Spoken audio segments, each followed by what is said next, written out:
mapagpalang umaga po sa bawat isa. Good morning, mga anak ng Diyos. Pakisabi sa inyo ang katabi, good morning kapatid.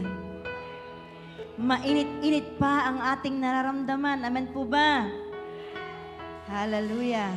Pakisabi nyo nga po sa inyong kapatid, mahal kita kapatid. Kahit ganyan ka. Amen ba? Kahit ganyan yung kapatid mo, mahal mo ba yan?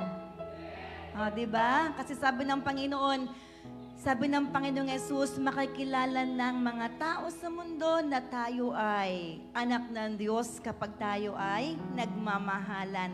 Hindi po pumipili ng mamahalin ang mga anak ng Diyos. Amen. Hallelujah. Sige po, tayo po muna ay mag-pray. Amin Diyos na makapangyarihan sa lahat, patuloy po kaming lumalapit sa iyo sa umagang ito, Lord. Salamat, Panginoon, sa isang maapoy na pagsamba, O God, sa isang maalab na pagmamahal, Panginoon, para sa iyo.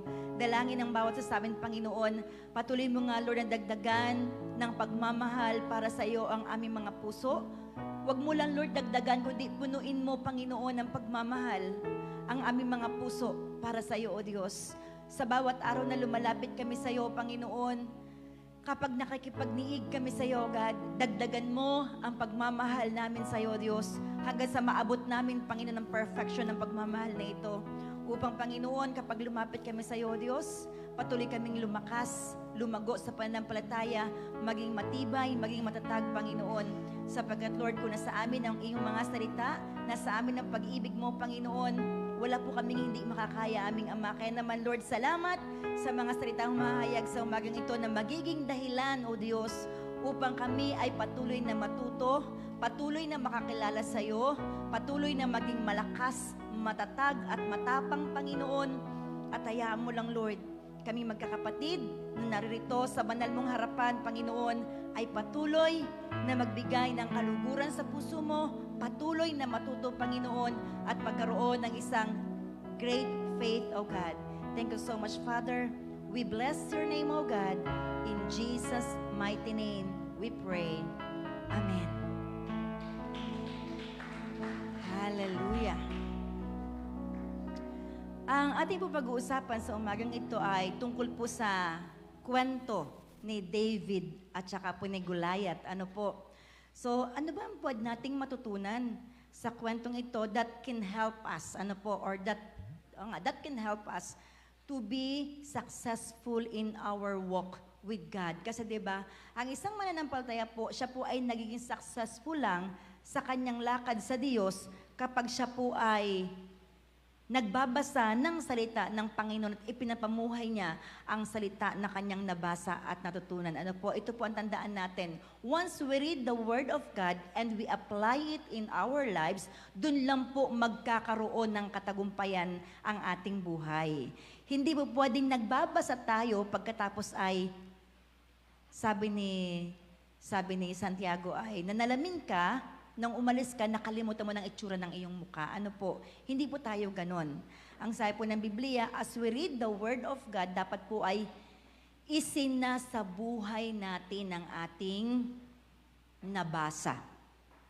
Kaya sa umagang ito, as we talk about the life of Goliath, and the life of David, fighting for his Goliath, dapat po ay tayo ay matuto. Ano po?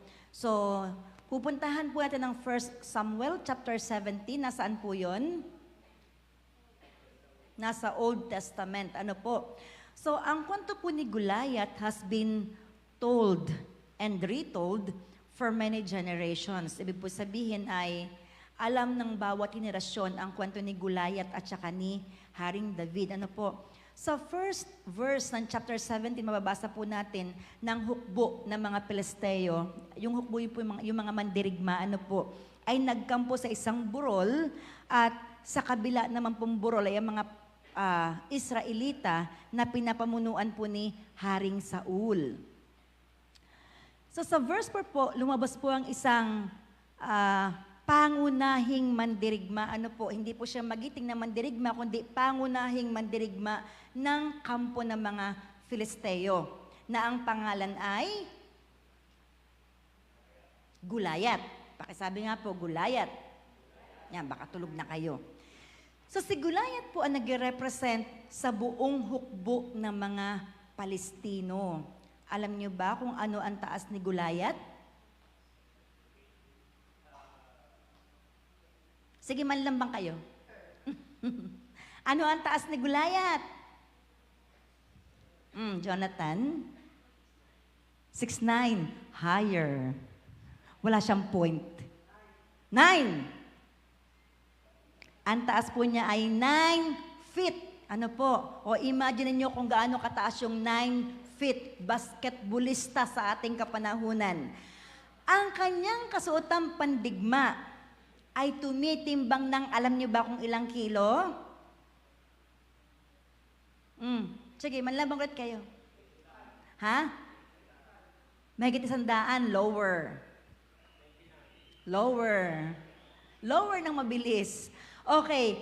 Ang kasuotang pandigma po ni Goliath ay tumitimbang ng 57 kilos. Nakakita na kayo isang kabang bigas. Taas ng kamay, nakakita ng isang kabang bigas. Yan. Yun po'y 50 kilos. Ano po, 50 kilo. Ang timbang ng pandigma, ng kasuotang pandigma ni Goliath ay 57 kilos. Ilan ang kanyang taas? 9 feet. Ang timbang ng kanyang kasuotang pandigma? 57 kilos. Ha? Ganun kabigat. Parang pag sinuotan ako, hindi na ako makakagalaw. Ano? Ay, ikaw kaya, ano yun? Iyo kayang buhatin ng 50 kilos na bigas, diba? Girls, kaya niyo bang buhatin ng 50 kilos na bigas? Hindi ano. Pero si Goliath, ang kanyang kasuotang pandigma ay 57 kilos. At alam niyo ba, araw-araw na hinahamon ni Goliath ang hukbong mandirigma ng mga Israelita na maglabas ng lalaban sa kanya. So, anong konklusyon niyo kay Goliath? Siya ay ano? Siya ay mayabang. Pero mong araw-araw, na ang sabi po niya, kapag nanalo ang mga Israelita, aalipinin ng mga Israelita ang mga Filisteo. At kapag nanalo naman ang mga Filisteo, syempre, anong mangyayari? Aalipinin ng mga Filisteo ang mga Israelita. Alam niyo ba kung ilang taon, alam niyo ba kung ilang araw na hinamon ni Goliath ang hukbong sandatahan ng bayan ng Diyos? Ilan?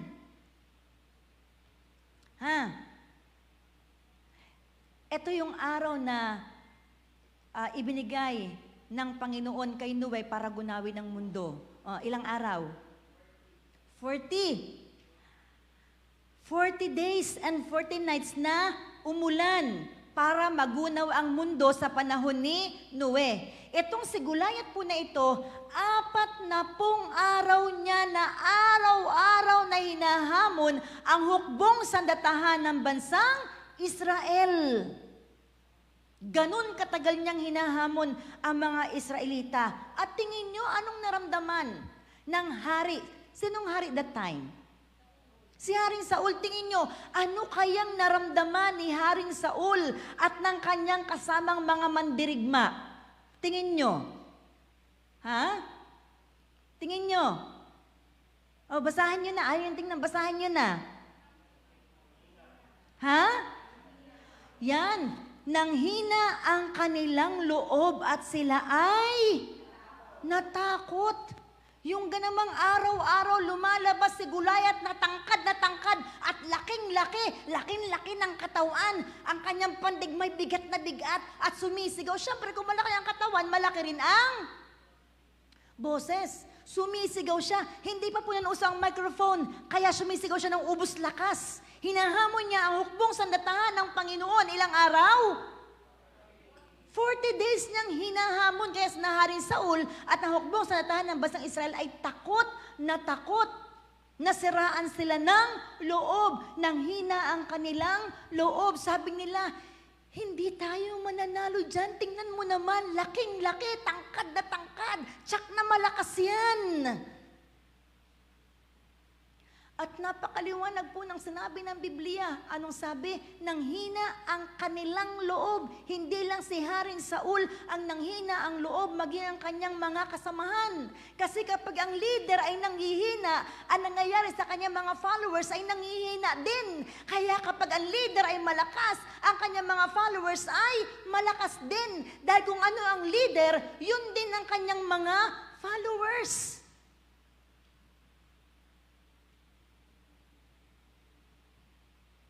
Maliwanag. At alam nyo ba, tayong mga mananampalataya, araw-araw, atin pong hinaharap o atin pong kinakaharap si gulayat ng ating buhay.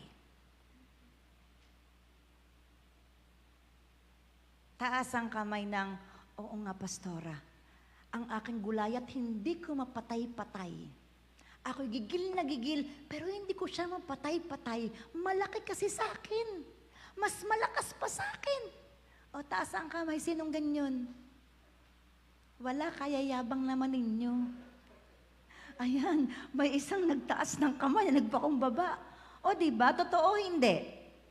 Diba? Kung minsan hinahayaan natin ang gulayat ng buhay natin na mas maging mataas sa atin, mas maging malakas sa atin, mas maging matalino sa atin. At ito ang lagi niyang sinasabi. Ano lagi sinasabi ng gulayat ng buhay natin? Hinahamon ko ngayon sino ang hukbo ng Israel. Baka nakakalimutan mo, kasama ka sa mga ginawa ng Diyos na kanyang hindi alam. Ha? Saan ka kasama? Di ka tayo inihalintulad sa isang? Inihalintulad tayo sa isang? Magsasaka sa isang? Sundalo at sa isang? Manlalaro. Tayong lahat ay sundalo ng Diyos. Kaya nandyan yan, anong sabi? Hinahamon ko ngayon sino ang hukbo ng Israel. Ikaw at ako, tayong lahat ay kabilang sa hukbo ng Israel dahil tayo ay mga apo ni Abraham. Sa makatwid, ikaw at ako ay Ha? Sa labas po, ikaw at ako ay Ha? Mandirigma ng ating Panginoon. Mandirigma ng ating Diyos. Sabihin mo nga, kapatid, kawal ka. Lakasan mo, kapatid, kawal ka. Yan, walang kawal na laging nasa opisina. Walang kawal na laging kumakain. Walang kawal na papetiks-petiks, pa-chill-chill lang. Ang kawal ay laging abala sa pagpapractice, sa pagpaplano, paano niya matatalo ang kanyang kaaway. Ganyan ang kawal.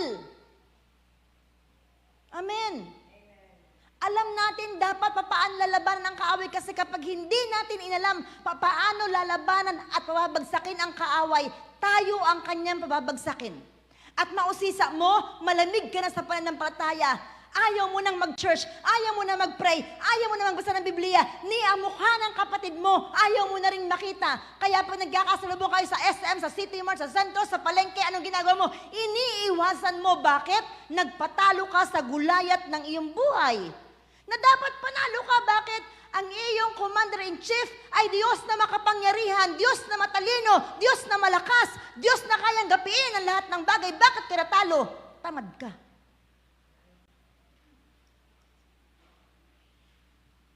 Tandaan po natin, tayo ay bukirin ng Diyos. Ano pa? Tayo ay manlalaro. At ang topic natin ngayon, tayo ay sundalo ng Diyos, kawal ng Panginoon, kabilang tayo sa hukbo ng Israel. Ay, pastoraan naman kung kabilang tayo sa hukbo ng Israel. Abay, tungkulin natin na ipagtanggol ang kingdom of God. If you belong dyan sa hukbo na yan ng Israel, Tungkulin natin na proteksyonan ang kingdom of God. Ipagtanggol ang lahat ng kalaban na gustong pumasok sa kingdom of God. At wala pong kawal. Hindi pwedeng ang isang sundalo ay ipasok sa hukbong sandatahan na walang alam, na lampa.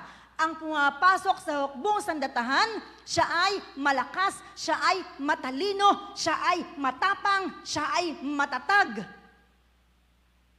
Itinitrain muna. Kaya may preaching kapag Sunday. Kaya may wag mong kakaligtaan basahin ang aklat ng kautusan. Dinidilin mo yung araw at gabi. Kaya may midweek. Kaya may cell group. Bakit? Ang mga bagay na ito ang nagtitrain sa isang kawal ng Diyos para maging matalino. Ngayon, kung wala kang ina-attendan dyan, hindi mo masasabing natitrain ka. Hindi mo masasabing ikaw ay nasasanay bilang isang kawal ng Diyos. Kasi hindi mo inaalaw ang sarili mo na masanay.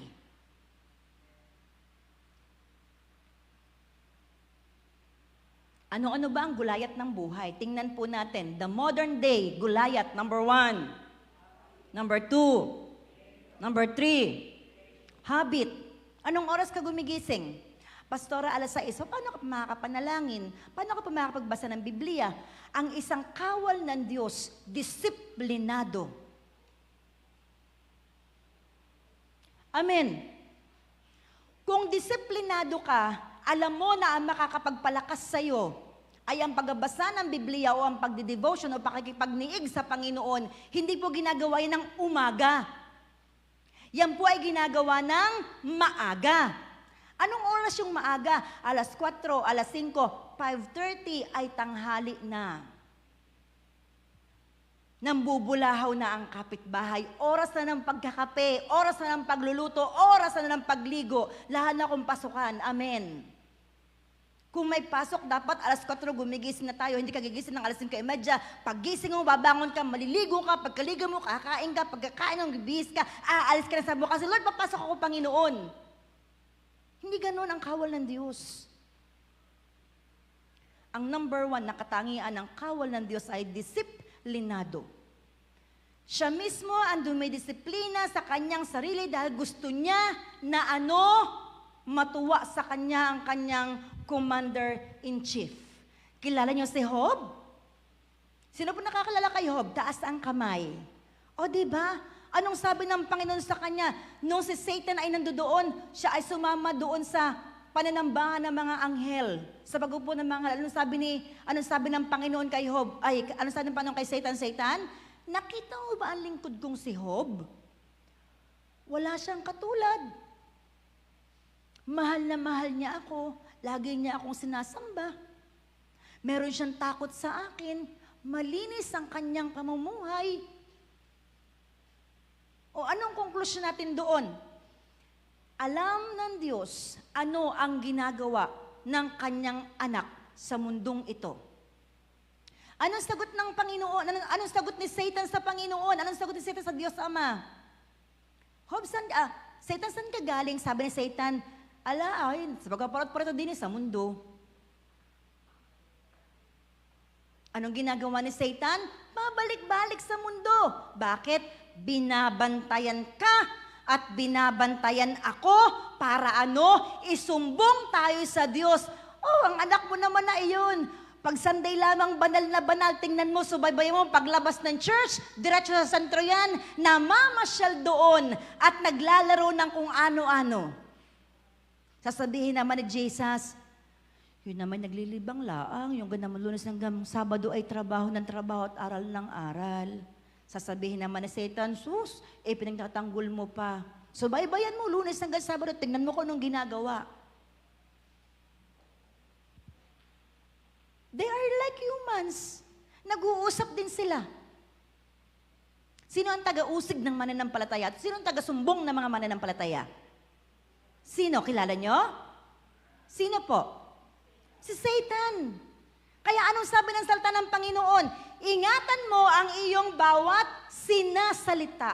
Ingatan mo ang lahat ng iyong ginagawa. Ang sabi ni Apostol Pablo, makapal. Tayo ay napapalibutan ng makakapal na saksi. Sa English ay witnesses. Ibig sabihin, maraming nanonood ng ating ginagawa sa mundong ito. Sino-sino? Ang Diyos Ama. Sino pa? Si Jesus. Sino pa? Ang banal na Espiritu. Sino pa? Si Satan. Sino pa? Ang mga anghel. Ilang klase ang anghel? How many kinds of angels do we have? Libo-libo. Ilang uri ng anghel mayroon tayo, sabi ng Biblia. Meron tayong ilang uri ng anghel? 3. Mali. 5. Meron tayong 5 uri ng anghel. O ilan na yun? Ang Trinity, si Satan, ang evil spirit. Sino pa? 5 plus 5, 10. O, sino pa? Ang mga tao sa mundong ito. Kaya anong sabi ni Apostol Pablo? Mag-ingat-ingat kayo sa inyong mga pinagsasabi at sa inyong mga pinaggagawa kasi napapalibutan kayo ng makapal na saksi. Anong ginagawa nila?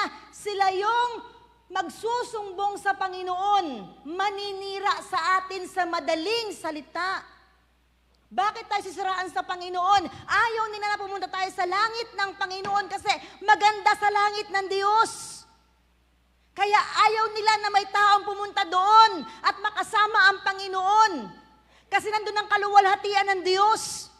Anong gusto ng kaaway? Sa impyerno lahat pumunta ang mga tao. Kaya ayaw ng kaaway na magbabasa tayo ng Biblia. Kasi yung pagpunta sa church, madali lang. Anong sabi ni Satan? Hayaan mo silang pumunta ng church. Hayaan mo silang makinig ng pag-aaral ng salita ng Diyos nila. Hayaan mo. Paglabas nila, saka natin sila tutuksuhin, saka natin sila dadayain. Kaya anong sabi ni Haring David? Dapat nasa puso natin ang salita ng Diyos. Anong gagawain? Itatago sa ating puso para hindi tayo magkasala. Anong sabi ni Haring David? I have hidden your word in my heart that I might not sin against you. Kasi kung wala nakatago na salita ng Diyos sa ating puso, wala tayong alam, mangmang tayo, walang magpipigil sa atin na gumawa ng kasalanan. At kung dumating yung panahon na makagawa tayo ng kasalanan, merong magko-convict sa atin na salita ng Diyos at banal na Espiritu. Kung wala nakatagong salita ng Diyos sa ating puso, wala ring dahilan para manahan sa iyong katauhan ang banal na Espiritu. That's why sabi nila, born again ba yan? Ganyan pala ang Kristiyano.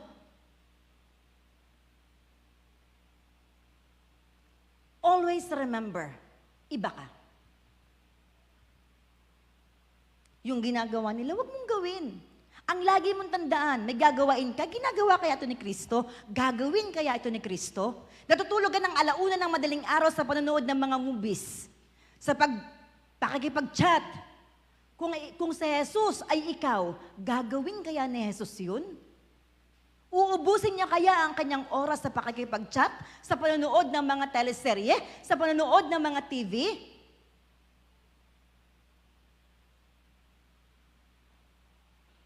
Gagawin ni Jesus o hindi? Hindi. Para maingatan ang ating buhay, anong ating dapat na laging gagawin? Lagi mong sa isip, gagawin ko ito. Kung ako sa Jesus, gagawin kaya ito ni Jesus? Kung gagawin ni Jesus, pursue. Pero kung hindi, stop.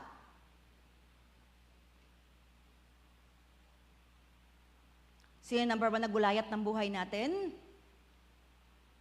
Habit. Ano yung habit? Mga bagay na nakasanayan mong gawin na hindi naaayon sa kalooban ng Panginoon. Maliwanag po. Ha? May kausap ka ako? Okay. Number 2, behavior. Yung iyong gawi bilang isang mananampalataya. Sabi ng Korinto, the old has gone, the new has come. Ano nangyari sa luma? Nawala na, inilibing na, itinapo na. Sino ka na ngayon? Isa ka ng bagong nilalang. Ang buhay mo ay kawangis ng buhay ni Kristo. Anong meron? Malinis, may kabanalan. Laging lumalapit sa Diyos Ama. Hindi niya nakakalimutan na makipagniig sa kanyang Diyos Ama. Lunes hanggang Sabado. Next, relationship. Kumusta ang relasyon mo sa iyong kapwa? May kaaway ka ba? May kagalit ka ba? May kasamaan ka ba ng loob? Ano sabi ni Apostol Pablo? Sikapin nating makipagkasundo or makasundo. Sino? Sino? Ha? Ang lahat ng ala. Sino dapat na makasundo? Ang lahat ng tao. So, ibig sabihin, wala tayong kaaway, wala tayong kasamaan ng loob. Ano pa ang modern day Goliath? Number 1, habit. Number 2, number 3, okay, paglabas niyo mamaya ng church, see to it na nababantayan mo ang habit mo. Ano ang habit? Mga bagay na iyong nakagawiang gawin sa bawat araw. Behavior, yung kilos mo, yung attitude mo. Next, relationship. Kumusta ang relasyon mo sa nanay mo, sa tatay mo, sa ate mo, sa kuya mo, kay bunso, sa mga kapatid mo, sa kaklase mo, sa katrabaho mo? Hindi ka dapat napipintasan. Lalo na alam nila ikaw isang mananampalataya. Next. Gulayat ng buhay natin, ano yan? Ano pa? Ano pa? Yan. Noong isang araw nag-browse ako ng Facebook, may nakita ako mga movies. Click ko, movie nga naman. Kaya lang alam niyo kung anong klaseng movie? Halikan. May mga bold. Sana drama na lang, pwede pa yun eh. Pero mga halikan, mga bold, ikinukondisyon ng ating utak na maging marumi. Mas na ba manood ng movie? Hindi naman. Iyo lamang na pipiliin. Kagaya ng, wala akong alam. Wala akong alam na movie. O yung mga pambata, panoorin mo, para lang malibang. Ha? O, Facing the Giants. Christian movie yan. Ano pa? O, hindi ko alam yun. O, diba? Oo, may mga Christian movies. May mga nasave ako. Hindi ko lang matandaan kung saan ko nasave. Hindi ko pa napapanood. So, marami naman. Kahit po English na mga movies, pipili lang kayo. Kahit Tagalog pod naman, ano lang gagawin nyo? Kukuha kayo ng lesson na inyong i-apply sa inyong buhay. Kagaya na halimbawa, maaga nag-asawa, naanakan, maaga nag-asawa, ano nangyari? Itinakwil ng magulang, naghirap, naging dalagang ina. O naghiwalay, binugbog, anong gagawin mo bilang isang teenager? Di, huwag ka mag-asawa ng maaga. Huwag ka makapag-boyfriend ng maaga. Pwede makapag-boyfriend, huwag ka lang huwag mo lang ibababa ang bataan. O, di ba? Yung mga ganun, mahirap pigilan yun. Pero, kaya mo siyang gawin, kaya mo siyang pigilan kapag ikaw ay malapit sa Diyos. Alam niyo kinakatakutan ng mga ina kapag may mga anak silang dalaga, yung magkaroon ng boyfriend ng kanilang anak. Bakit? Mapusok ang mga kabataan. Malakas ang tawag ng laman. Kaya nga sabi ni Haring Solomon, remember your Creator in the days of your youth. Kailan aalalahanin ang lumikha? Sa panahon ng Sa panahon ng kabataan. Bakit? Dahil sa panahon ng kabataan, siya ay malakas. Siya ay matalino, hindi pa siya makakalimutin. Makakasayaw pa siya, makakatalon pa siya, makakasigaw pa siya, hindi pa siya paos.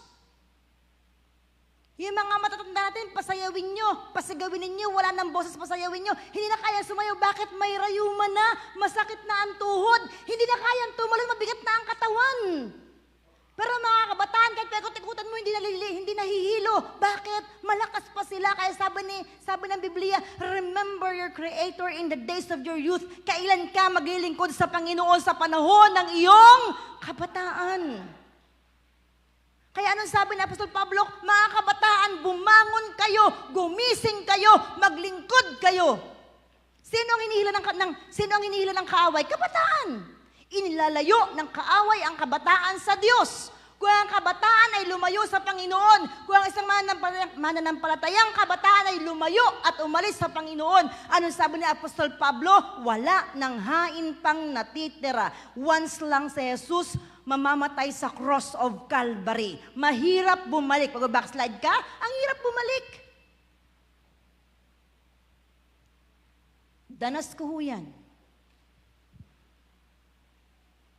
Maliwanag. Dito ba may nag-iinom pa rin? Pastora, paminsan-minsan. Gaano kadalas ang minsan? Sabi nga sa akin, Dante, kailangan din naman mag-inom ng konti. Hindi naman siya nag-iinom yung isa. Kailangan din naman mag-inom ng konti. Sabi ko, nasa mainit na lugar tayo ha? Wala tayo sa Alaska ha? Kasi si Pablo, pinag-inom niya sa Timothy kasi sumasakit ang sikmura dahil malamig sa kanilang lugar. Tayo, may dalawa tayong uri ng klima, tag-ulan at tag-init. Ngayon, kung may ubo ka at may sipon ka, kailangan mo ng gin at kaunting kalamansi, ay di gamitin mo, gamot yun, sabi nila. Pwede ko pa natatry. Yung kalamansi daw tsaka gin, tapos papaseranuhan magdamag, iinumin sa umaga. Nakakatanggal daw naman nga. O di gawin mo. Para yung gabi, mag-iinom ka, andun kayo, may umiikot na baso, hindi pwede yun. Ay, ng Panginoon noon, sabi ko nga, malalasing ang banal na espiritu. Sa amoy pa lang ng alak, lasing na siya, pasuray-suray na siya. Paano kanya poprotektahan? Paano kanya aalibin kung lasing ang banal na espiritu sa buhay mo? Pastora, nalalasing ang banal na espiritu. Sabi ko lang yun. Pero hindi kanya hihintayin na lasingin mo siya. The moment na ikaw ay humawak ng baso at amuyin mo ang laman, unti-unti nang aalis yan.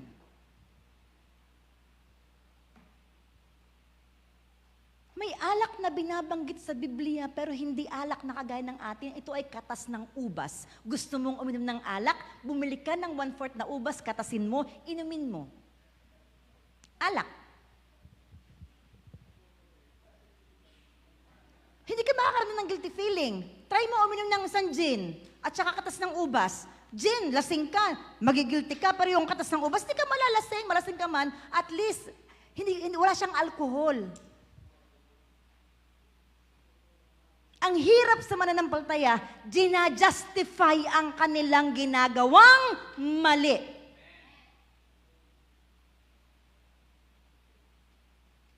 Makinig na lang sana sa sinasabi ng Biblia. Minsan, yung katalinuhan na mayroon tayo, ginagamit natin sa mali. Kaya anong sabi ng Apostol Pablo, huwag nating gamitin ang kalayaan natin. Huwag nating abusuhin ang ating kalayaan. Pinalaya tayo pero huwag nating abusuhin. Amen po ba? Walang ibinubungang maganda ang alak. Let me give you a testimony. Meron kami isang tao. Tinawagan yung tiban mga alas 9. Tinawagan, sumagot. Sabi niya ay, 9 o'clock ng gabi, andito pa ako dahil inaantayan ko ang pera, yung benta ng maghapon naantayan. Sabi ni Ate Ellen, intayin ko daw. Narinig ko, pero hindi ako umimik. Sa loob-loob ko, sus ko po, tagal ko nang sinabi yan, ngayon ko na nangatwiran ng ganyan. Sabi ko kay Tiben, pustahan tayo, nagiinom. Tumawa si Tiben. Dumaan na magdamag. Alas 11 ng umaga, Ate Ellen, hindi ko ni-reply text. Tumawag, hindi ko sinasagot. Maya-maya sinagot ko na rin. Ate Ellen, mabali ako ng 3,000. Kasi Ate Ellen, yung motor, 3,000. Nakabangga ng motor. 11 ng gabi umuwi. Maglolomi daw. Nakatigil si motor, nabangga. Sabi ko, buti yung motor, walang sakay na tao. Pinablatter siya. Pinapulis. Bakit nangyari yon? Lasing. Sabi ko sa kanya, sige, maglasing ka pa. O, day off ka ngayon, maglasing ka pa ulit. Siguraduhin mo lang, pag hinampas ka ng Panginoon, di ka mamamatay. Alam nyo, ang isang mananampalataya, hindi hahayaan ng Diyos na magpatuloy sa kasalanan. Didisiplinahin yan. Nalala ko dati, yung sabi ko sa inyo na isang linggo kong kateks na lalaki, attend kami ng prayer meeting. Si Juana kasi lagi kong kabuntot. Galing ako ng office, punta kami dito sa church. Si Juana doon dumaan, doon pumesto, ako dito pumesto. Nadaanan ko si Maring Bes. Sabi ni Maring Bes, may naamoy siya, masangsang na amoy na ng aakit. Nagmulat siya ng mata, ako ang dumaan. Sa mga nakarinig ng kwentong ito, sabi ko, hindi ko matanggap yung word na yon. Ano yun? Pabango ng aakit. Sino may ganon? Anong tawag sa ganong klaseng babae?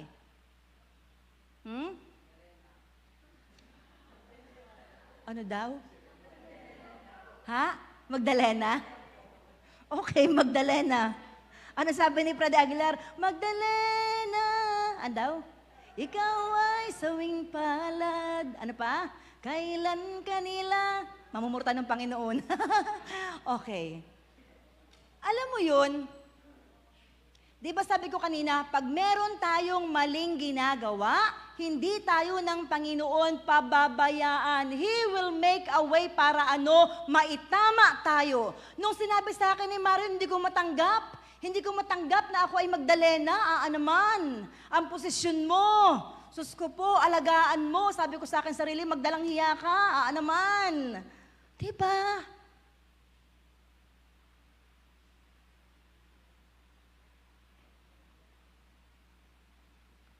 Always remember, boys, man of God. Kapag sinabing man of God, lingkod kayo ng Panginoon, hindi lang pastor ha. Every one of us is man of God, or man of God. Man of God. We are men of God. Kung meron pa dito nag-iinom, huwag mong ipako ulit si Kristo sa krus. Hindi ko naman sabing tanggalin mo agad, unti-unti, dahan-dahan. Yung nangako ka na isang taon kang nangangako at walang nangyayaring pagbabago, niloloko mo na ang sarili mo at ang Panginoon. If there's a will, there's a way. Kung gusto mo maraming, kung ayaw mo maraming, paninigarilyo. Di ba may kwento ako sa inyo dati? Nagkampapaso na ang kamay sa pagtatago ng sigarilyo. Totoo po nangyari yun. Sa kakatago na paso na ang kamay.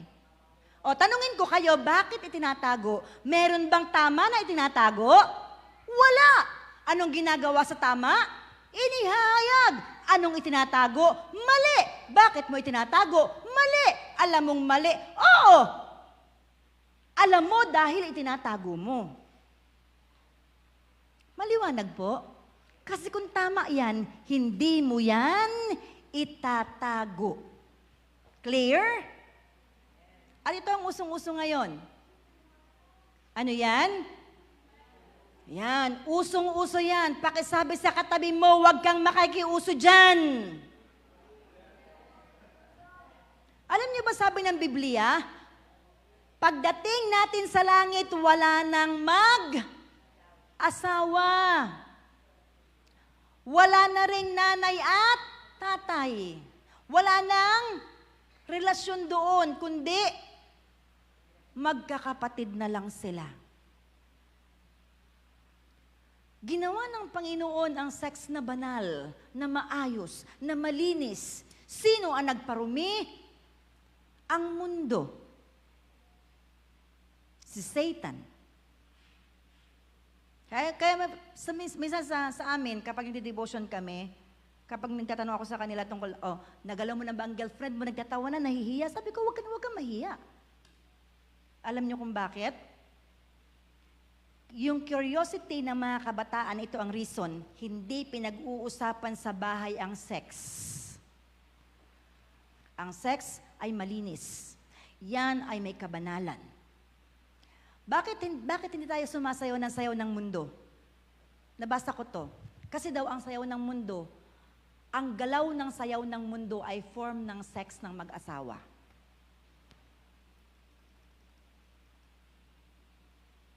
Tingnan nyo, sumasayaw din naman tayo sa church, tama? Sumasayaw din naman tayo sa presence ni Lord, pero iba ang sayaw ng mundo sa sayaw natin sa presensya ng Panginoon. You agree or not? Diba? Pag sa Lord, tumataas lang yung kamay mo, tumatalon ka lang, kumekembot ka lang, pero sobrang sarap, sobrang saya, sobrang gaan ang pakiramdam. Halos sumabog ang dibdib mo sa kagalakan. Sumisigaw ka, pero iba sa mundo.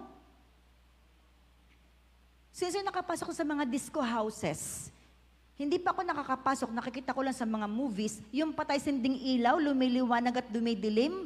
Alam nyo ba na ganun ang impyerno? Na may mga sumisigaw? Di ba may nasunog na, yung ozone ba yon? Ozone disco, ganyan? Tandaan nyo yon, yung matagal na yung maraming namatay? Di ba? Nasaan kaya ang mga kaluluwa nila? Nasa langit ba? Bakit? Makalangit ba yung ginagawa nila? Ang kaluluwa ng isang tao ay pupunta sa langit kapag makalangit lang ang kanyang ginagawa. Uulitin ko.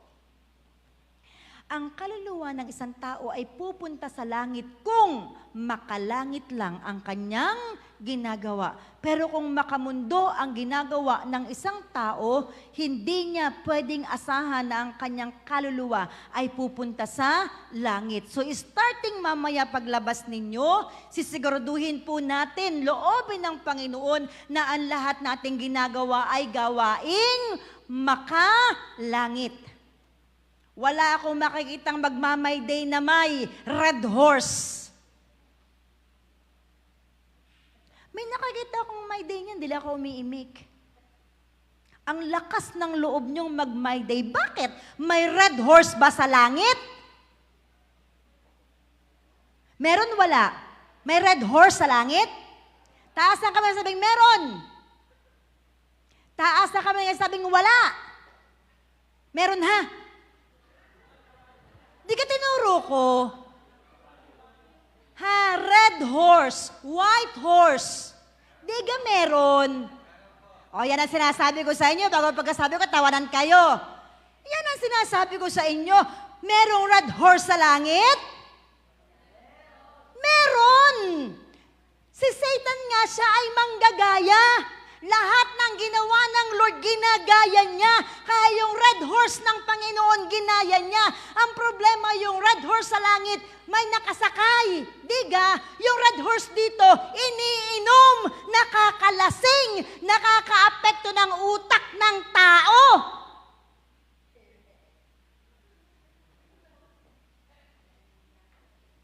Sabi sa katabi mo, magbasa ka kasi ng Biblia. Magalit kinadalian mo. Sabihin mo. Simpleng-simple ang tanong ko, may red horse ba sa langit? Sabi nyo, wala. Meron. May white horse ba sa langit?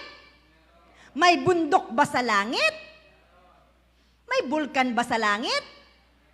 Meron. Wala ha? Okay. Next. Bato-bato sa langit, ang tamaan wag magagalit. Anong ginawa? Pagpupuyat ng Saturday night. Kung kailan Sabado, saka magagathering ang mga pamilya. Kung kailan Sabado, saka maglalaba, saka mamalansya, saka papaanakin ang baboy. Panginoon, huwag mong paanakin ng Sabado ang baboy na ito. Linggo na lang, Lord, ng gabi. Lord, ang dami namang araw. Panginoon, patungan mo ng kamay. Hindi yung ba't ka late, nanganak ho ang baboy namin. Naman. Ang buong Saturday and Sunday, ibigay kay Lord. Lunes hanggang Biyernes, iyon na yan. Gawin mo na lahat ng gusto mong gawin para yung madaling araw kay Lord yon. Amen. Yung gabi kay Lord pa rin yun. 5 to 6 or 4:30 to 5 kay Lord. 9 to 9:30 kay Lord. Bakit? Nag-good morning ka ng umaga, sa gabi, mag-good night ka naman sa Panginoon kasi matutulog ka na. Alam niyo ba, ng bansang Israel, meron silang isang panalangin na kanilang sinasabi sa Panginoon bago sila matulog sa gabi. Nakita ko, hindi ko makita ngayon kung nasa saan, pero pinicturan ko yun. Lahat sila, pinipray nila yon bago sila matulog sa gabi. Buong bansang Israel. Okay, ano ang modern Goliath natin? Number 1, number 2, number 3, number 4. Next. And, bakit ko sinabing Goliath natin? Hindi mo matalo. Talong-talo ka. Hindi mo mapatay. Ikaw ang pinapatay. Tayo ang pinapatay ng mga Goliath na yan. Bakit? Kulang tayo sa katalinuhan. Ano pong sabi ni Goliath? Sa hukbo ng Diyos. Anong sabi? Yung sabi ko kanina, anong sabi? If he won, and then, kapag nanalo ang Pilisteo, aalipin ng mga Pilisteo sino? Kapag nanalo ang mga Israelita, aalipin ng mga Israelita sino? Ang mga Pilisteo. Anong pagkakaiba nila sa kapanahon natin? Wala. Same lang yan. Same lang sa panahon natin kapag nag-give in tayo sa alak, sa sigarilyo, sa premarital sex. Magbaka sakali tayo na manalo sa loto, sa STL. Hindi mo matalo ang Goliath ng buhay mo. Kapag nagpailalim tayo sa kapangyarihan ng mga habit na yan, mahirap nang umalis, mahirap nang lumayo, mahirap nang iwanan yan. Bakit? Dahil nagiging alipin tayo ng laman. Ano nangyayari tayo? Nagiging addict. Ano nangyayari kapag nagiging addict? Hinahanap-hanap lagi. Hindi mapalagay. Hindi mapakali. Kinauuhawan. Tama. Naranasan niyo yun? Naghahanap ka ng makakachat mo sa Messenger. Tama? Browse ka ng Facebook. Wala naman, nagtitingin ka lang. YouTube ka ng YouTube. Kaya ba natin magtagumpay kagaya ni Haring David sa Goliath ng buhay natin? Yes or no? Yes, we can. Anong gagawin natin? We must behave like David wisely. Maging matalino tayo sa pakikipaglaban kay Goliath kagaya ng ginawa ni Haring David. Tanong, ano bang ginawa ni Haring David? Bakit niya natalo si Goliath? Ito po yun. Sabi ng 1 Samuel 17:38, at ipinasuot ni Haring Saul kanino? Kay David. Alin? Ang kanyang kasuotang pandigma. Ano-ano yun? Helmet. Ano pa? Ang tansong pambalot ng katawan. So, nung unang panahon, kapag nakikipagdigma, protected ang buong katawan. May helmet at may pambalot ng katawan. Tandaan nyo, ang sabi ng Ephesians, isuot natin ang ating kasuotang pandigma. Ano-ano yun? Ano pa? Ano pa? Ano pa? Ano pa? Ano pa? Ano tayo? Mandirigma, kawal ng Diyos. Oh. Tapos, isinuot kaya ni Haring David? Basa po, diretso. Oh, basa. Ano pong sabi dyan?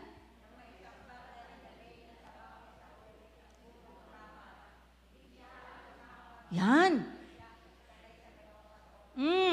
Ano pong ginawa? Isinakbat or isinuot ni Haring David, alin? Ang kasuotang pandigma ni Haring Saul, alin pa? Ang helmet. Tapos, Kinuha rin niya ang tabak ni Haring Saul at anong kanyang ginawa? Kumpleto na siya sa kasuot ng pandigma. Ano ang kanyang ginawang sunod? Sinubukan niyang nakalakad. Nakalakad? Sabi ng Biblia, hindi siya halos makahakbang. Bakit? Sapagkat hindi siya sanay sa ganoong kasuotan. Hindi niya kayang maging doble kara. Kapag nasa church, tahimik na tahimik, banal na banal, taas ng kamay, pikit ng mata, paglabas, mulagang-mulaga ang mata kung ano-ano ang pinaggagawa na gawain ng mundo.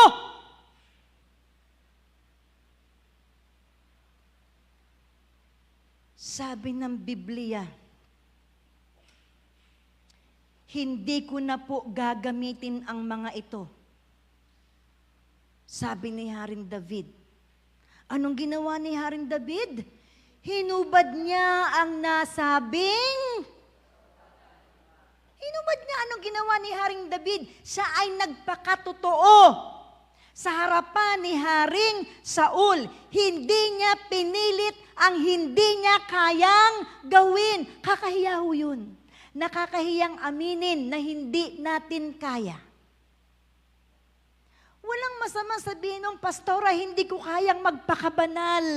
Hindi ko kayang maging katulad ni Jesus. Anong sasabihin ko? Kaya mo yan.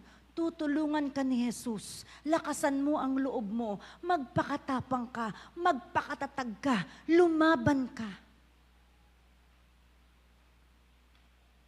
Ano lang ang kailangan mo? Encouragement. Magli-lift up sa'yo na kaya mo yan. Kaya nga, no man is an island dahil kailangan natin ang bawat isa. Anong sabi ng mga ngaral? Kapag natumba ka, may magbabangon sa'yo. Kapag nilalamig ka, may makakatabi ka na makakapagpainit ng iyong katawan.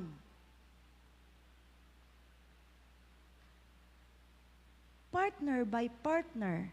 Kanina po, nakita ko sa Facebook, nag-share si Steven. Ang kanyang i-share ay si Teacher Kimberly at saka si Teacher Ivy. Magkasama silang dalawa. Sabi ko nga sa Lord na makita ko yun kanina, Lord, sila ang team up. Di ba sabi ko, kaming dalawa ni Mare, si Dexter at saka si Oliver, si Junjun at saka si Al. Sino pa? Si Myla at saka si Angela. Sino pa?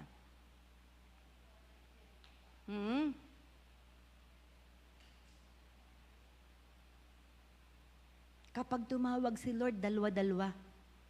Hindi po siya tumatawag ng isa-isa lang.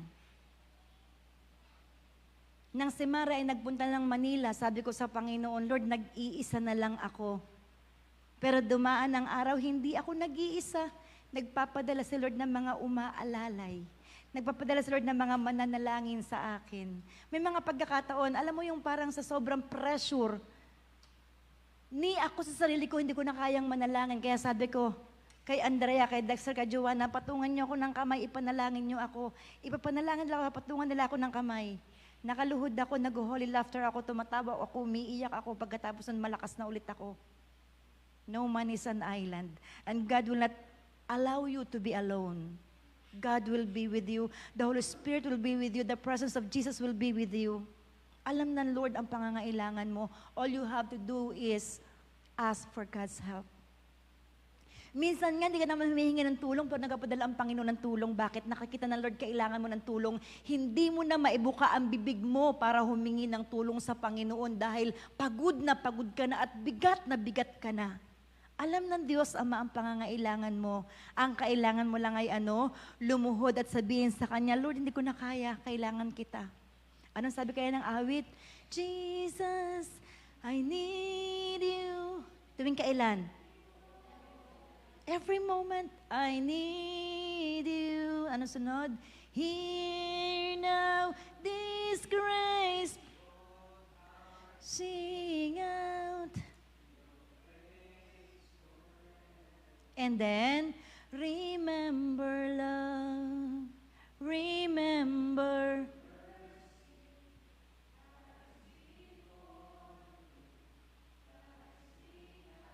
Pag hindi mo na kaya, sabi mo sa Panginoon, Lord, alalahanin mo, mahal mo ako. Alalahanin mo, Panginoon, sabi mo sa mga salita na mahal mo ako. Kaya nga, remember love. O yan sa pangalawa, anong sabi doon? O, sa pangalawa. Ha? Oh, naghanap ang magkapatid din eh. Ano yung sa pangalawa?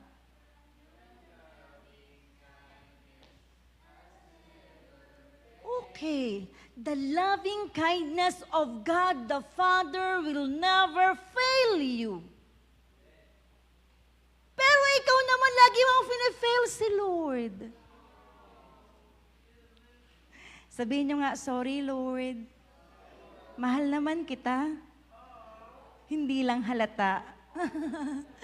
Alam nyo, minsan pag nagdadrive ako or nag-iisa ako, sabi ko sa Lord, alam mo, Dad, mahal naman kita. Minsan lang, hindi ko na mapakita sa'yo. Pero mahal kita, kita mo naman sa puso mo. Ganun si Lord, naghahanap din yan. One time, di ba sabi ko sa inyo, di ba nagsisend ako sa mga tindahan? One time, nag-worship kami, nakaluhod naman ako, yung telepono ko, nandito sa ilalim na ito, nandito sa ilalim na ito. Kinuha ko. Sabi ng Diyos Ama, mas mahal mo ang telepono mo kesa sa akin. Grabe naman. Alam mo yung sabi ko, ang grabe naman, din totoo ha, mas mahal kita sa telepono ha. Next na naisip ko, papaano ko papatunayan sa Diyos Ama na mas mahal ko siya sa telepono? Kaya yung telepono ko, pag may worship, nandun kung kani-kanino, na kay Dexter, na kay Juana, nasa mga sekretary. Bakit? Sinabihan ako ng Diyos Ama, mas mahal mo ang telepono mo kaysa sa akin. Yun nga naman nag-worship, telepono ako ng telepono. Ano nga naman konklusyon ng Diyos Ama? Mas mahal ko ang telepono kaysa sa Kanya. Sinungaling si Lord, hindi ako ang sinungaling. Kaya kailangan kong patunayan sa Panginoon na mas mahal ko siya kaysa sa telepono ko. Nakipagilgilan pa ako, nangatwiran pa ako. Lord, ano naman hanap buhay? Di ka binigay mo sa akin, di ka rin hanap buhay. Siguro sabi ng Panginoon, binigyan kita ng mga tao sa paligid mo na makakatulong mo. Ibigay mo yan. Gusto ko ikaw mismo, yung oras mo mismo, akin lang. Kasi ganun si Lord. Remember, our God is jealous God. Ang ating Diyos in Tagalog ay isang Diyos na mapaniboguin. Gusto niya siya lang. Kantahan mo lang siya. Remember love, remember mercy, Christ before me, Christ behind me. Oh, your loving kindness has never failed me. Durog na ang puso ng Diyos Ama. Alam niyo kung bakit? Kapag ang isang anak ng Diyos ay sumamba sa Panginoon, sasabihin ng Panginoon, alam na alam mo ang kahinaan ko. It's the worship. Amen. Palakpakan natin ang ating Panginoon na hallelujah! Pagsamba, ang nais ng Panginoon mula sa kanyang mga anak. Clear. Ano ginawa ni Haring David? Nagpakatotoo siya. Kabigat ho na rin, mahal na hari, hindi ko ari kaya. Ay, huhubarin ko na ho ari. Tayo ganun din, Lord, di ko to kaya, Panginoon. Kailangan kita, Lord. Kailangan ko si Jesus. Kailangan ko ng kapangyarihan ng banal na Espiritu. Anong sabi ng Diyos Ama? Kailangan mo si Jesus? Kailangan mo ng kapangyarihan ng banal na Espiritu? Hindi mo kaya? You pray. Ang taong nakakaluhod sa harapan ng Panginoon ay nakakatayo sa harapan ng maraming tao.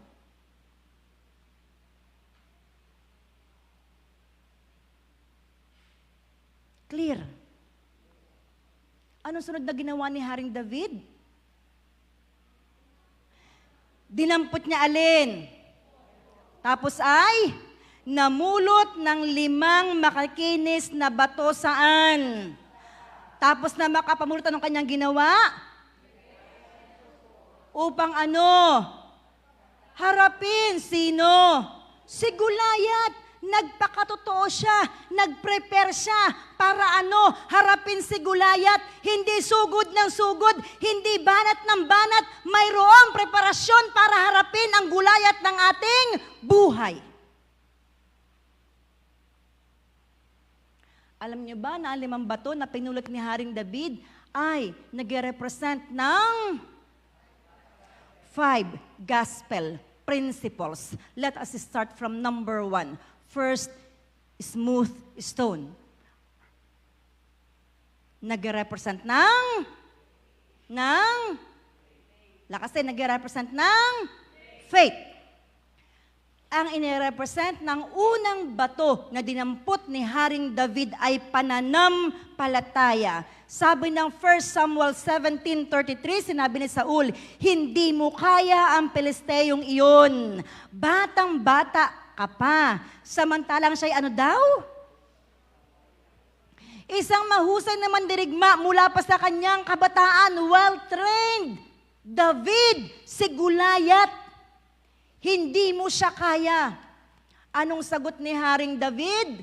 Ako po ang nag-aalaga sa kawan ng aking ama. Kapag ang isa sa mga tupang inaalagaan ko tinatangay ng leon o oso, hinahabol ko po ito at inaagaw ang tupa.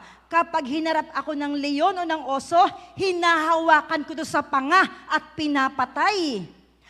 Mahal na hari, nakapatay na po ako ng mga leon at mga oso. Isasama ko po sa mga ito ang Pilisteyong iyon sapagkat ang nilalait ay ang hukbo ng Diyos na buhay. Kung papakinggan niyo lang ang sinabi ni Haring David, iisipin niyo, yabang mo naman David. Tama? Kaya sabi niya kay Haring David, sabi niya kay Haring Saul, ang dami ko na hong napatay na oso. Ang dami ko na hong napatay na leon. Aba, pag doon may nakasala kayo sa mga tupang inaalagaan ko, ay talaga hong akin hong hinahabol at pinapatay ko. Hinahawakan ko sa pangat, pinapatay ko. Pero alam niyo ba, sa unahan, parang medyo mayabang ang dating ni Haring David. Pero itong kasunod na verse, sabi niya dito, idinugtong ni David. Iniligtas ako ni Yahweh mula sa mga mababangis na leon at mga oso. Ililigtas din niya ako sa kamay ng Pilisteyong iyon. Yung una, parang siya lang ang bida, di ba? Pero yung kasunod, yung bagsak, anong sabi niya? Iniligtas ako ni Yahweh sa mga mababangis na leon. Sa makatwid, sinasabi niya na hindi niya napatay ang mga mababangis na leon at mga oso sa kanyang sariling kalakasan, sa kanyang sariling katalinuhan, sa kanyang sariling kaalaman is the Lord. Ba't ka nandito? Sa sarili mong lakas? Yung pamasahe mo, saan nanggaling? Bakit tumitibok ang puso mo ng normal? Bakit may nakain kang almusal kanina? Bakit may naiinom kang tubig dahil sa kalakasan mo? It's all came from God. Kaya nga sabi ni Apostol Pablo, magpasalamat tayong lagi. Ano pang sabi dyan? Ano sabi ni Haring Saul? Kung gayon, labanan mo siya at samahan ka nawa ni Yahweh.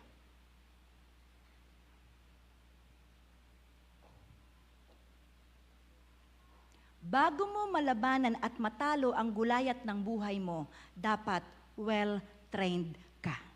Sasanayin mo muna ang sarili mo sa pakikipaglaban bago ka maging matagumpay. Anong sabi ko sa inyo? Pinakita sa akin ng Panginoon. Nag-order kami sa restaurant, kasama ko si Oliver. Ang menu ng restaurant ay buto ng baboy, balat ng alimasag, at tinik ng isda. Anong in-order ko? Tinik ng isda. Kinain ko. Sarap na sarap ako. Anong sabi sa akin ng Panginoon? Sanay ka ng masaktan. O sanay ka ng magtiis. Anong meron? Sinasanay tayo ng Panginoon. Kaya kapag umiiyak ka, kapag may nang aaway sa'yo, kapag may nang aagrabyado sa iyo, huwag kang magagalit sa kanya. Dahil ang sabi ng Biblia, hindi tao ang ating kalaban, kundi ang espiritu ng dyablo na nasa loob ng taong yun. Walang permanenteng tahanan ang dyablo, siya ay palipat-lipat. Ginagamit niya minsang tahanan ang katawan ng tao. Clear. Kaya pag inaantok-antok ka, nilalagyan ng kaaway ang iyong talukap ng mata ng kabigatan para ikaw ay makatulog. May isang pangyayari sa Biblia, nangangaral sa Apostol Pablo, sa sobrang haba ng kanyang pangangaral, inabot ng gabi, umaga, mali. Madaling araw, mali. Inabot ng hating gabi. May isang lalaking nakaupo sa bintana. At sa kanyang kaantukan, ano nangyari sa kanya? Siya ay nahulog. At nang nahulog siya, anong inaasahan ninyo mangyayari sa kanya? Paktay. Namatay. Takbon-takbo sila, bumaba sila ng bahay. Nakita nila, patay ang lalaki. Dinampot ni Pedro at dinampot na Apostol Pablo. Nabuhay? Nabuhay! Kinahabagan at kinaawaan ng Diyos. At dahil siya'y patay na bumagsak, nabuhay. Anong ginawa ng mga nakakita sa himalang ito? Nagpuri sila sa Panginoon. You see, kapag ikaw ay nasa gawain ng Panginoon, mamatay ka man, mabubuhay ka pa rin. Amen. Kaya sabi mo sa katabi mo, piliin mo laging mag-attend ng gawain ng Panginoon. Aba, hindi kayo maniniwala. Nagkaroon ng gawain ng church na ito. Ano bang gawain iyon? Alam ko na. Gawain ng kalalakihan at kababaihan. Ang dumating, kababaihan laang. Walang kalalakihan. Babait nyo. May dumating, dalawa, late. O, alam na alam nila. Diba? Tatlo pala yung dumating. Yung isa nakasimangot pa sa akin, galit pa na pinatan ko siya. Yung dalawa, late. Sino ang magbe-benefit kapag nag-attend kayo ng gawain ng Panginoon? Si Lord o kayo? Kaya tuwan-tuwa ako sa mga uhaw na uhaw sa gawain. Alam niyo kung bakit? Gusto nilang maging matapang at maging matatag. Ganyan ang kawal ng Diyos. Naghahanap kung sino ang magtitrain sa kanila. Maliwanag po. Clear? Ano ang first stone? Faith. Number 2. Anong pangalawa? Okay. Anong una? Okay, faith. Number 2 is obedience. Ang first law ng gospel ay, hulaan nyo, obedience. Nabasa mo ata eh? Okay, pakibasa nyo po. First law, 1, 2, 3, go. Ano ang pangalawang bato? Ano ang unang batas ng gospel? As we obey, we exercise the principle of faith. Pag-isahin mo nga yan, brother. Ulit. Ano ang first stone? Ano ang pangalawang stone? Ano ang first law ng gospel? As we exercise, anong ine-exercise natin? And then, as we obey, anong ine-exercise natin? Principle of faith. As we obey, we exercise the principle of faith. Clear? Ulit, first stone. Second stone. Again. Second stone. First stone. First law of the gospel. Okay, as we obey, anong ine-exercise natin? Okay, principle of faith. Ano po? So, ano ang first law ng gospel? Sumunod si Haring David sa kanyang magulang. Sabi dyan, anong ginawa ni Haring David kinabukasan? Maagang bumangon. Hindi yung inuutusan ka, ay bangon na, manalangin na, teka lang naman, no, kayo na ipang-abala sa pagtulog. Si David ay isang mabuting anak.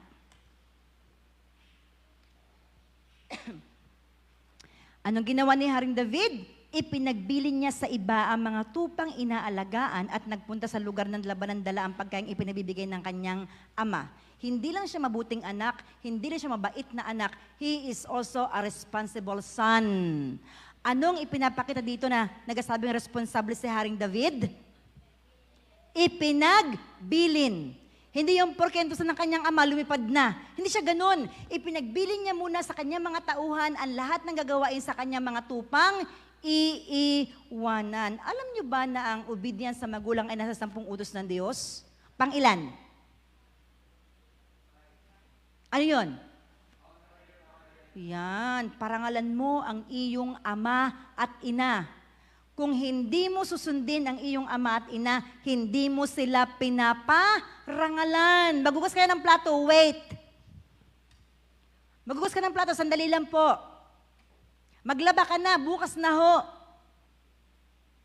Paano may honor ang magulang mo? Hindi ka naman sumusunod dahil mong katuwiran, dahil mong dahilan. Diba? Kapag inutusan ka ng magulang mo, anong sagot? Opo. May ginagawa ka, bitaw mo yung ginagawa mo, sundin mo yung inutos sa magulang mo. Ino-honor mo sila. Bakit? Sino ba ang magulang? Sila ay kapalit ng Diyos sa mundong ito. Clear. Mga kabataan, walang magdadabog sa inyong mga kabataan, walang sasagot sa inyong mga honor them. Paano? Sundin ang lahat ng kanilang sinasabi. Kasi faith and obedience goes together.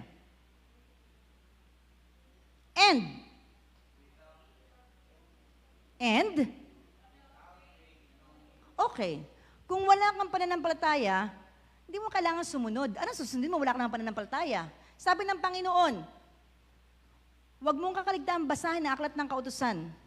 Kung wala kang pananampalataya, hindi mo yan gagawin. Bakit mo ginagawa? Dahil mayroon kang pananampalataya.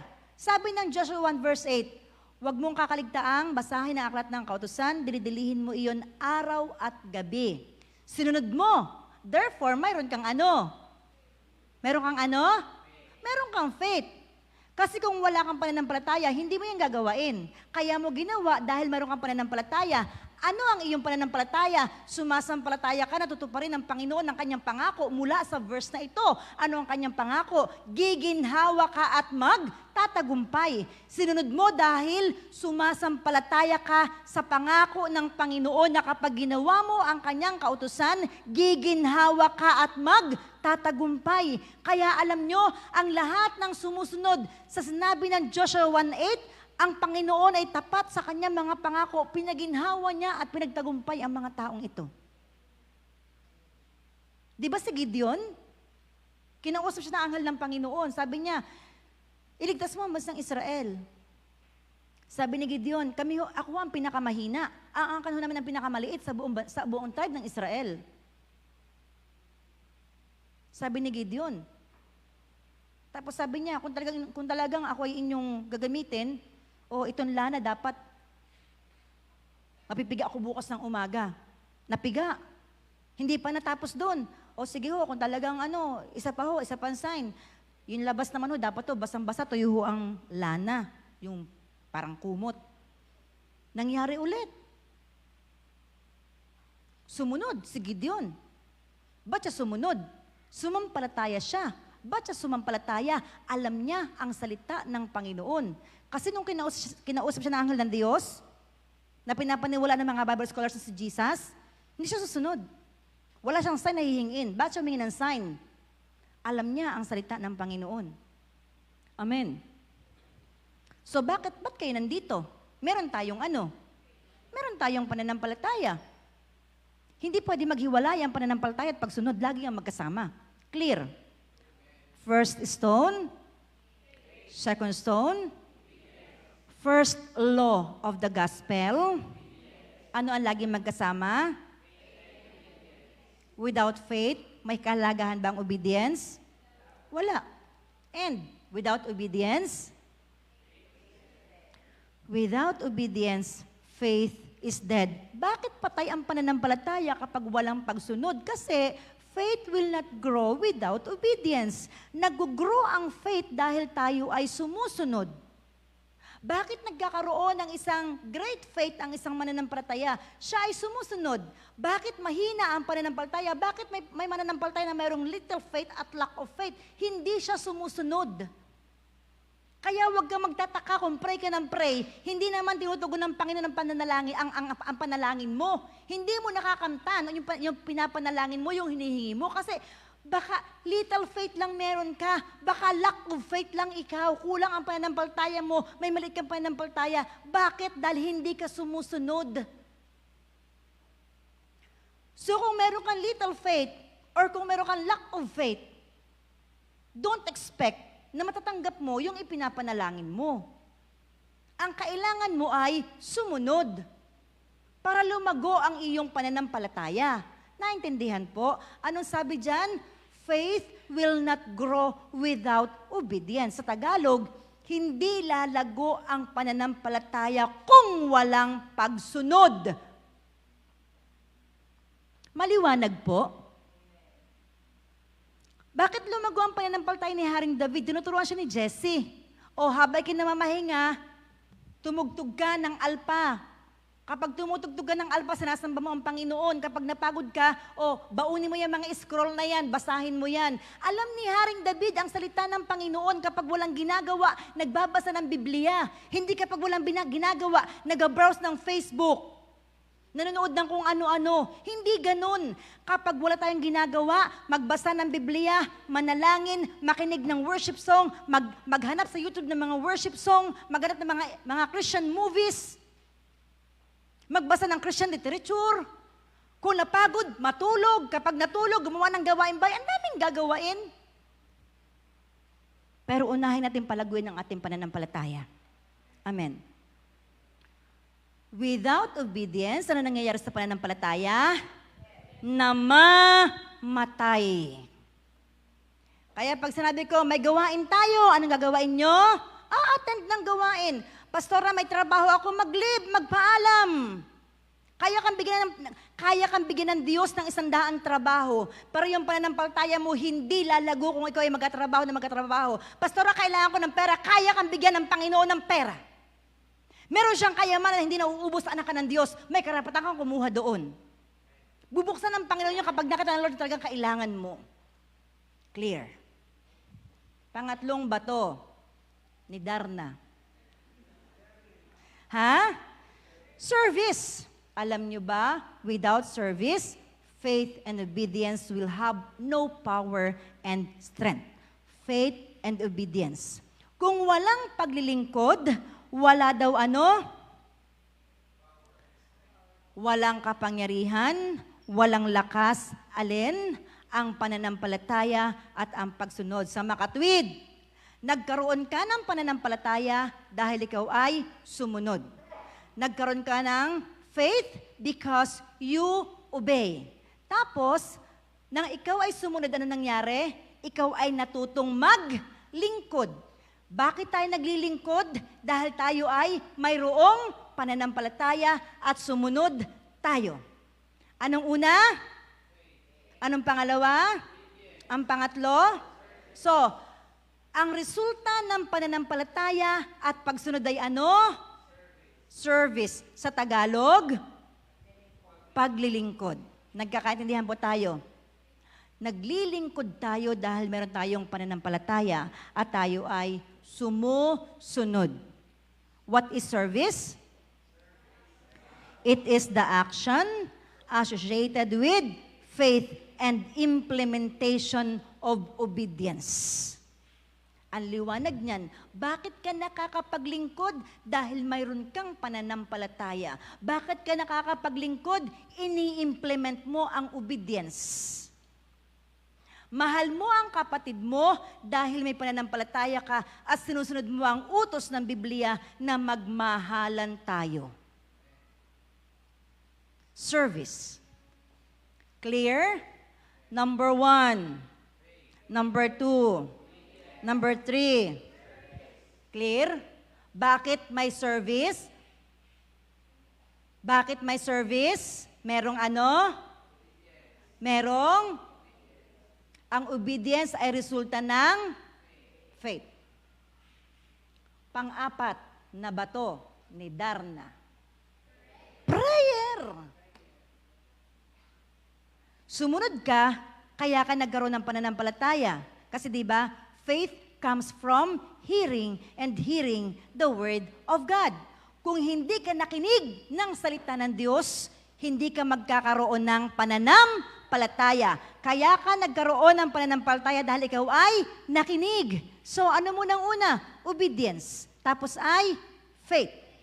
Or, bakit ka nakakasunod? Mayroon kang pananampalataya. Hindi ka makakapaglingkod kung wala kang pananampalataya at wala kang obedience. You cannot love without giving, but you can give without love. Mahirap magmahal ng hindi nagbibigay, pero pwede ka magbigay ng hindi nagmamahal. Ganon din yun. Hindi ka makakapaglingkod kung wala kang pananampalataya at wala kang magpagsunod. Dahil naglilingkod ka, dahil sumusunod ka, dahil may pananampalataya ka, nararamdaman mo ang pangangailangan mo at pangangailangan ng iyong kapwa, kaya naisip mo kailangan mong manalangin. Wala pong mananampalataya na hindi marunong manalangin. Sabi sa katabi mo, dapat marunong ka manalangin. Teacher Jocelyn, aakyat ka na din para mag-closing prayer. O, nakita lang kita kanina. Inimpress lang siya ng Panginoon sa akin, so you prepare. Next week. Okay? Uulitin ko. Walang mananampalataya na hindi marunong manalangin. Lahat ng mananampalataya ay marunong manalangin. Kung hindi ka marunong manalangin, kapatid, anak sa pananampalataya, baka hindi ka pa talaga mananampalataya.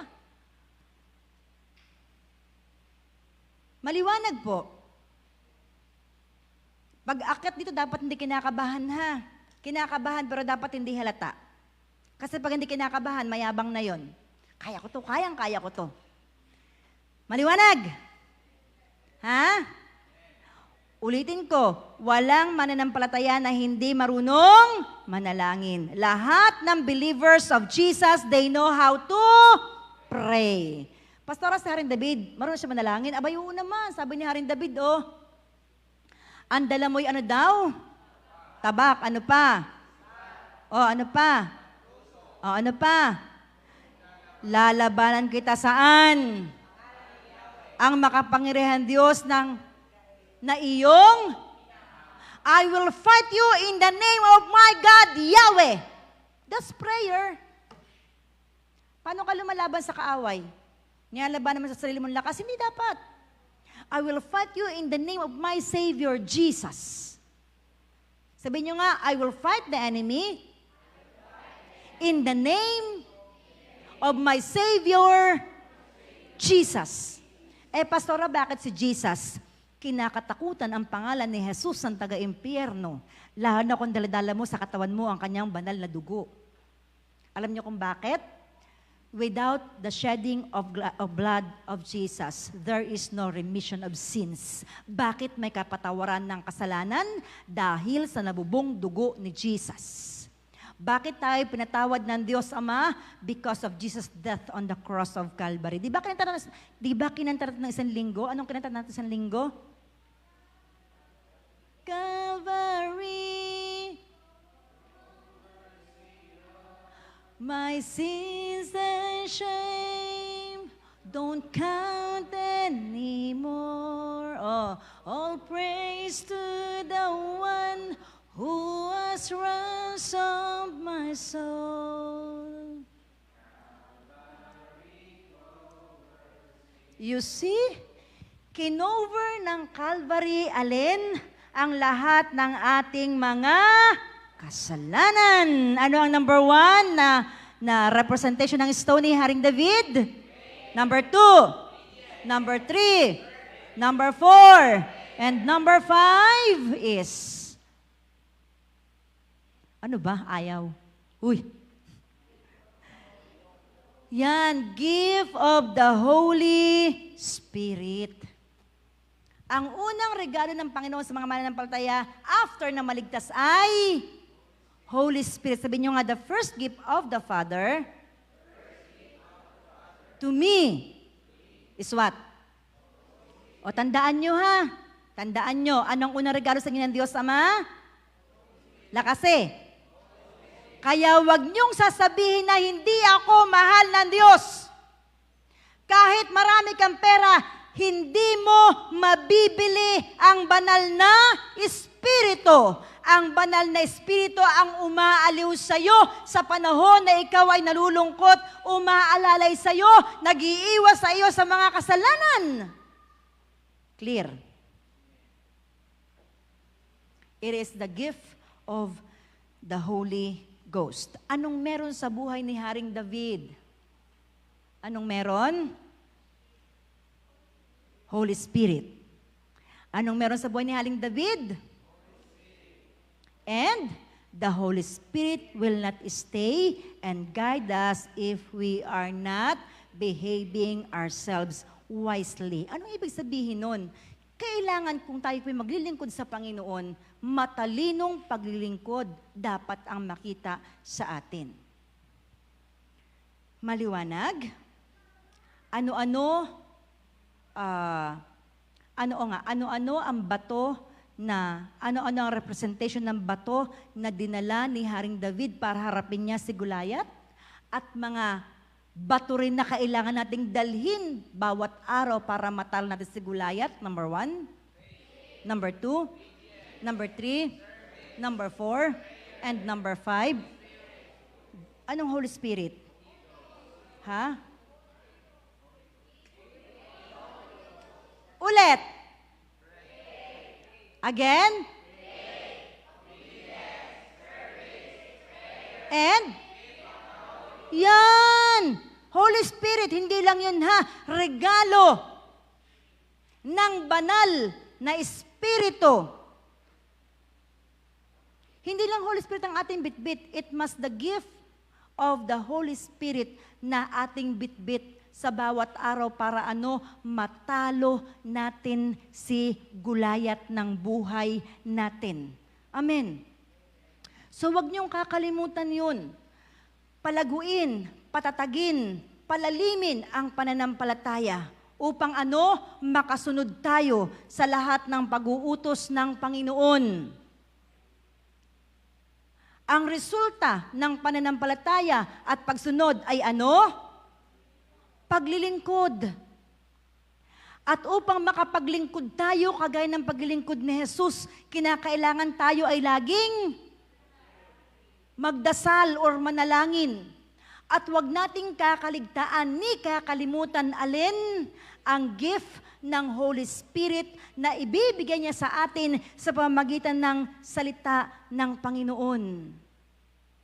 Tayo po'y tumayo. So para magawa natin ang mga bagay na ito, ano ang ating gagawain? Anong gagawin natin? Anong gagawain natin? Ha? What are we going to do? Hulaan nyo. Ano gagawin natin? Ha? We will worship? Ano gagawin natin? Magbibigay ako ng 100 sa mga kasagot sa akin. Ano gagawin natin? Worship? Hindi. Ha? No?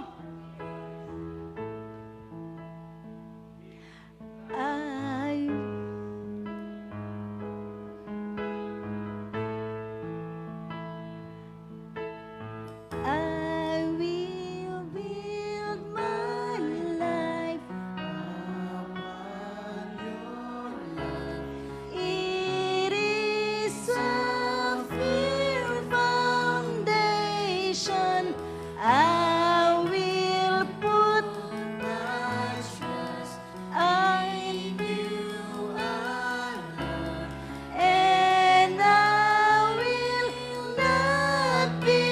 shaken. I will build my life upon your love. It is a firm foundation. I will put my trust in you alone, and I will not be shaken. I will build my life upon your love. It is a firm foundation. I will put my trust in you alone, and I will not be shaken. I will build my life upon your love. It is a firm foundation. Say it there, Father. Hallelujah. I will put my trust in you alone, and I will not be shaken. I will build my life upon your love.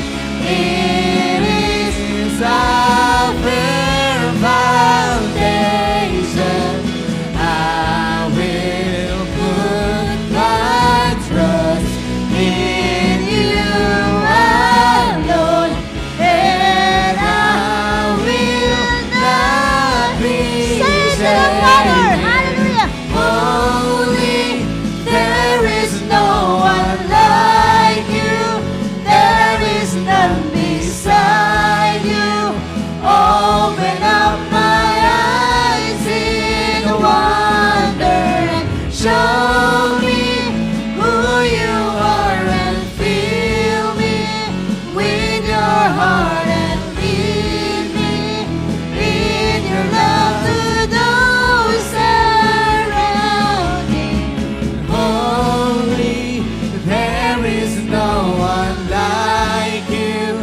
There is none beside you. Open up my eyes in wonder and show me who you are, and fill me with your heart, and lead me in your love to those around me.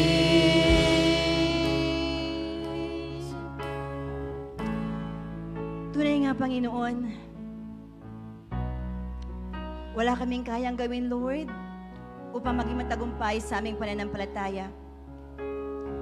Kailangan namin, Lord, ng 5 bato na dinala ni Haring David nang labanan niya si Goliath, Panginoon. Ang 5 makakinis na bato na kanya, Panginoon, dinampot sa sapa, O Diyos. It is proven and tested, Lord. Kaya naman, Panginoon, kukunin namin ngayon, Lord, ang mga batong ito. Ilalagay din namin, Panginoon, sa aming supot. At dadalahin namin, Panginoon, upang kami, Lord, ay maging matagumpay din. Ang bato, Lord, ng pananampalataya, ng pagsunod, ng paglilingkod, ng pananalangin, O Diyos. At, O God, ang regalo ng banal na Espiritu sa aming mga buhay. Tulungan mo kami, Panginoon, na maging matalino upang magamit namin, Lord, ang mga batong ito. Upang mapatay namin, Lord, ang Goliath ng buhay namin, Panginoon. Upang maging matagumpay kami, O Diyos. Sa ginagawa namin, Lord, sa bawat araw, sa habit namin, Panginoon, sa attitude, sa behavior namin, Lord. Sa relationship namin, O God. Sa mga maling bagay, Lord, na ginagawa namin, Panginoon, na hindi naaayon sa iyong banal na harapan, sa iyong banal na paningin, Panginoon. Tulungan mo kami, Lord, na maging matagumpay. Hayaan mo lang, Lord, na ang buhay namin ay ilagay namin sa banal mong harapan, O Diyos. Hayaan namin, Lord, na ikaw ang mag-build ng buhay na ito, Panginoon. Ilagay mo, Lord, ang isang matibay na pundasyon, O Diyos. Sapagkat naniniwala kami, Lord, kung ikaw ang maglalagay ng pundasyon, Panginoon, lumindol man, Panginoon, bumagyo man, Panginoon, maglandslide man, Lord, hindi po ito mawawasak, hindi ito masisira, Panginoon. Sapagkat, Lord, may katalinuhan ng paglalagay mo ng pundasyon sa aming mga buhay. Tulungan mo kami, Lord, na magkaroon ng pananampalataya. Isang matibay at matatag na pananampalataya. At kung mayroon kami pananampalataya, Lord, sumunod kami, Panginoon, sa lahat ng sinasabi ng iyong mga salita upang makapaglingkod kami na naayon sa iyong banal na kalooban, Panginoon. Samahan mo kaming patuloy, O Diyos. Gabayan mo ang buhay namin, O God. At hayaan mo lang, Panginoon,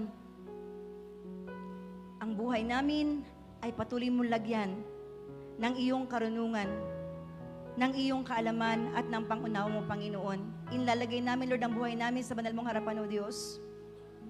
Inlalagay namin ang buhay namin at sinusuko ang buhay namin, Lord, sa banal mong harapan. Patuloy mo kaming tulungan, Panginoon, na maging tapat sa iyo at magpailalim sa banal mong kalooban. Thank you so much, Father. Basbasan mo at pagpalain mo ang bayan mong ito, Panginoon. Ingatan mo ang kanilang mga buhay, O God. Thank you, Jesus. Thank you, Father, and thank you, Holy Spirit, for being with us today. Patuloy, Panginoon, na kunin mo ang buhay namin at maging kaluguran ng puso mo, O God. Dalangin namin, Panginoon, sa loob ng isang linggong darating, pangunahan mo kami sa lahat ng aming gagawin. Gabayan mo kami, Panginoon. At nawa nga, O Diyos, maging ang pagbantay kami sa lahat ng aming sinasabi, sa lahat po ng aming ginagawa. Thank you, Father. We bless your name. In Jesus' mighty name, we pray. Amen. Amen.